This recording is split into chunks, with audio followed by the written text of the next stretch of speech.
My husband told me that if I wanted stability in our relationship, then I needed to make it happen, but I can't make it happen if he is burnt out and refusing to get a job when we are about to move for our 26th and 27th time in 10 years.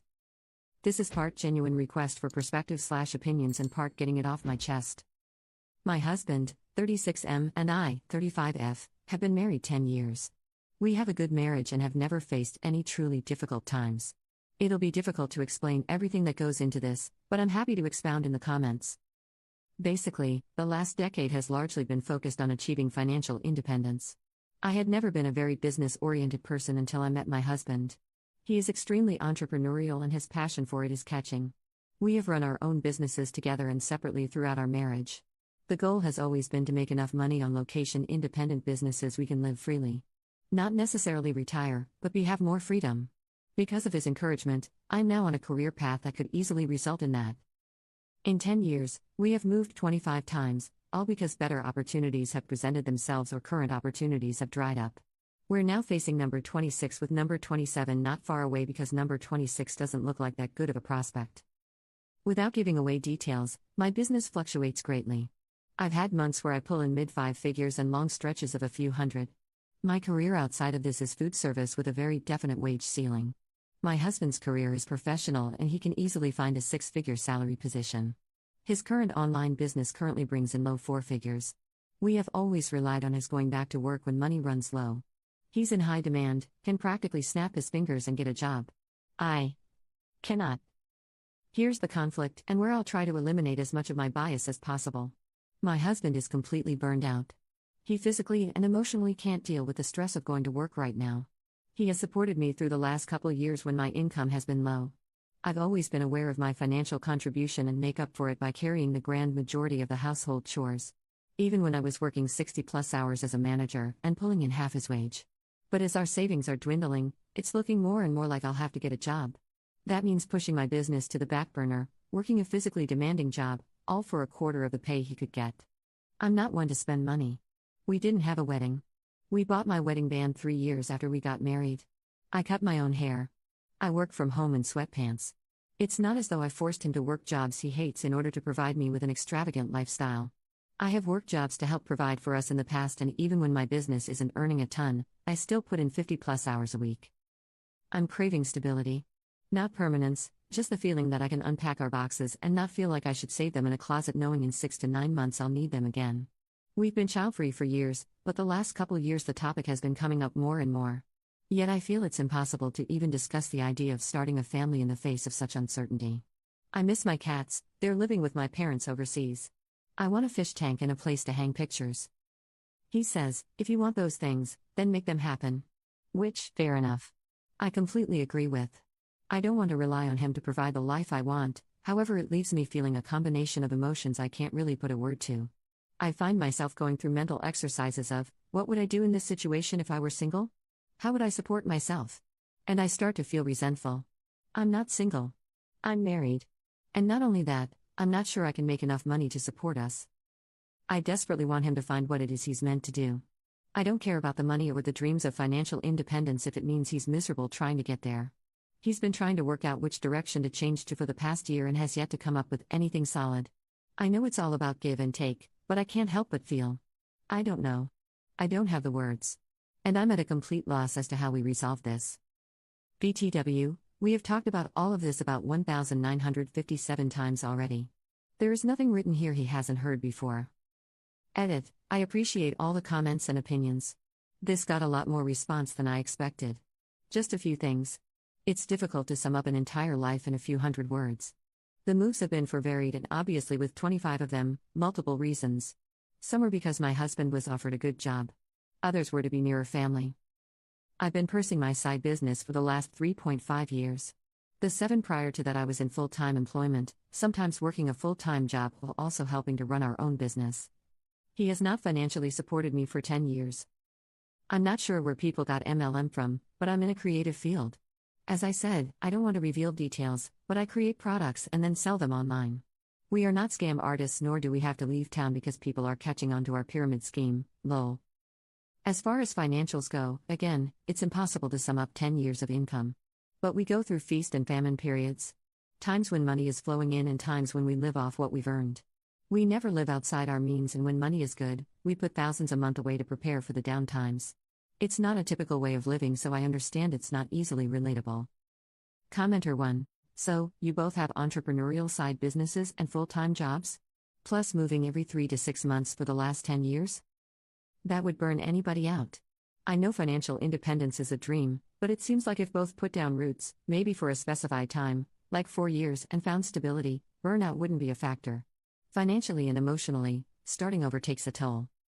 I want to say make a plan, but sometimes you have to go with the flow, work a job and just make it day to day without trying to achieve large crushing goals of making it big with an entrepreneurial venture. Commenter 2. If you're trying to reach financial independence based on location independent businesses, why on earth do you have to move 25 times in 10 years? Why on earth are you moving for number 26 if you think you'll have to move again for number 27? It sounds to me like there is something wrong with how your husband is pursuing financial independence, and I'm worried that your husband is not so much entrepreneurial as chasing money schemes uphill and down dale.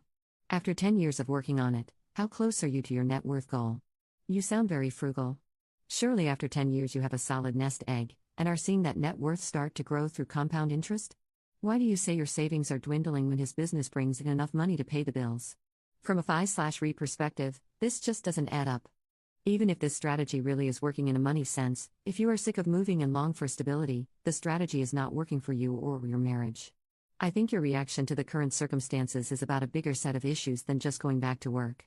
You sound like you're at the end of your rope with a lot of things: moving, housework, children, and going back to low ROI work is the last straw. As others have said, your husband needs to treat his burnout. You sound burned out too. You both need to take a step back and look at your plans and lifestyle, through marriage counseling, financial advice, whatever will help you review with clear eyes and get on the same page. Your current plans and lifestyle are clearly not working for either of you. Update 1, 10 months later. I'm writing partly to sort all this out in my head and partly for outside perspectives. I don't even know what to think anymore. Again, I'm happy to explain any details that need fleshing out if it helps. I'll try to be concise, and I truly appreciate you reading. 9 months ago, I posted asking for help about my frustration with going back to work after my husband burned out in his career, previous post in my history. For the sake of anonymity, I try to be vague with the details, and many thought our work was on the dodgy side. I don't care about keeping it anonymous. All these factors are relevant. I'm an author, I self-published books and made a decent living doing it for several years. My husband is a software developer and mainly buys existing online companies and fixes them up to sell. When that's not working, he tries to work a normal 9 to 5, but typically lasts no more than 6 months. His last attempt was 1 day. My career before this was in the food industry, which means bad pay, long hours, and very sore feet. I got a job that pays 95% of the bills, the rest is covered by savings. Yeah, I'd rather be working for myself, but I like it. I'm good at it. It's the first time I actually enjoy going to work. For the last few months, I've been slowly changing, and it feels like my husband and I are drifting apart. At first I thought it was a natural phase. Things will definitely feel different compared to working under the same roof all day and night. Now, I don't know. From the previous thread, he says, if you want those things, then make them happen. Which, fair enough. I completely agree with. I don't want to rely on him to provide the life I want, however it leaves me feeling a combination of emotions I can't really put a word to. I find myself going through mental exercises of, what would I do in this situation if I were single? How would I support myself? And I start to feel resentful. I'm not single. I'm married. And not only that, I'm not sure I can make enough money to support us. I am making enough money to support us, and it feels good. It's given me confidence in a way I haven't had before. But, it's also made something glaringly obvious in our relationship. We disagree on just about everything, and we have very little in common. I'm happy to work on my writing on the side while I work. He thinks I've given up on our dream and have settled for a world, the 9 to 5, MF world, he is loath to spend time in. He sold his business and is still figuring out what he wants to do next. I want to buy a flat in the city. He wants to move to the country, or use our savings to travel or live remotely. I want to settle for a while and make friends. He thinks there's plenty of time for that in the future. I want to make our home cozy and put up decorations like photos and artwork. While he likes it, he thinks of it all as just pointless stuff we shouldn't waste money on. I could go on, but you get it. It feels like literally everything I like, he hates. I've also realized that most of the moves, most of the big decisions were things I went along with. I'm not saying he bullied me or anything, just that I didn't feel too strongly one way or the other, so tended to go with what he wanted. Of course, we talked about it, but it rarely was me pulling in the bulk of the income, so I didn't feel like I had much of a say. Now I feel strongly about a life direction and have the ability to make it happen, and I feel guilty? He says I've changed, that he's the same as he's been, wants the same things he's always wanted. This is me altering the situation, which I agree with. But it's not like it's this massive bait and switch plan. Our entire marriage I've talked about settling down. I'm rambling. Here's the way I see it. We both love each other and genuinely want to make the other happy, which is why over 10 years, we've both compromised on choices that go against what we individually want. He goes to work for a little while so I can have a semi-stable home. I bounce around the world with him so he can discover himself and his career. But our tolerance for these periods have become too short to manage. He physically can't work for another person. I want to scream when I think about packing up my stuff and starting over again. Have we just spent so much of our marriage being distracted by the exciting newness of moving and pushing for financial independence, we didn't notice how little we have in common otherwise? I can't help but feel like this is on me, not my fault, per se, but on my shoulders. I'm the one rocking the status quo, and if I want things to balance out, it's up to me to adjust my expectations. Commenter: You guys sound super incompatible. Is this really the man who you imagine building the life you want with? If you want a chance to keep this marriage afloat, I'd seriously consider couples counseling to see if you can find compromises here that both of you can agree to. If you can't find those compromises, then you should seriously consider moving on. Yeah, I want to continue my life with him. I love him, I like him. We do enjoy each other's company. I really think these problems are probably for a professional. Update 2, 7 years later. I was recently cleaning out my bookmarks and found this old throwaway, and obviously the 2 posts I made with it. I'm not sure why now, but I feel compelled to write a follow-up. Maybe it'll give people the bravery to change, or at least an example of how sticking with what you know isn't always the best choice. And obviously, very long story short, with the help of those posts and a lot of long nights of thinking, I left my husband. In fact, it took him going away for a long weekend to realize how much happier and at peace I felt without him around. At first the split was amicable, but looking back I think he was just waiting for me to come rushing back to him once I realized my mistake. When that didn't happen and he could see I was actually serious about building a new life for myself, a switch flipped. We only spoke when he needed something from me, and eventually that stopped too. Enough about him. I'm now 42, happier and healthier and more satisfied than I've been my whole life. I picked me, and that was the best choice I could have ever made. I lived alone for the first time, and my God, the peace of having my own space. Unrivaled. I ended up staying in that apartment for 5 years, not a moving box in sight. I put art on the walls, I knew my neighbors. I made a home. I grew my career and went back to school. Made friends, built a little community. I've done a ton of therapy and realized that the abusive patterns my parents created in childhood were just repeating with my ex. I fell in love, a real love, a supportive love that encourages growth and security. I'm doing new work that helps people and is so much more than just chasing money. All of those things have created a life that's more rewarding than I ever thought possible for myself. I've gone through some really bad times too: illness, cancer scares, loss.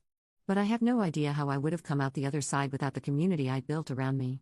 Even something as simple as people at your local coffee shop recognizing you is a comfort after feeling adrift and alone for so long. Anyway, if I were to respond to myself from 7 years ago, this is what I would say. Leave the loser. He doesn't care about you, never did. He only cares about what you can do for him, and now that you aren't serving him, well, just go. You are capable of doing difficult things, and you are worthy of the work it takes to accomplish them. Trust your abilities, trust your gut, it's been screaming at you for years now, honey. Life can be so much more than you've experienced, but you have to make it happen for yourself. Commenter 1. This is as close to fairy tale ending as this world provides. I'm so happy for you. Commenter 2. I got halfway through the first post and was already side-eyeing the husband. 25 moves in 10 years, all chasing better opportunities? He can snap his fingers and immediately get a highly paid job anytime he wants, but hates working for other people? That's not being a business-oriented, highly driven entrepreneur, that's chasing the new shiny thing and discovering that it's not as fun as it looked, over and over and over again.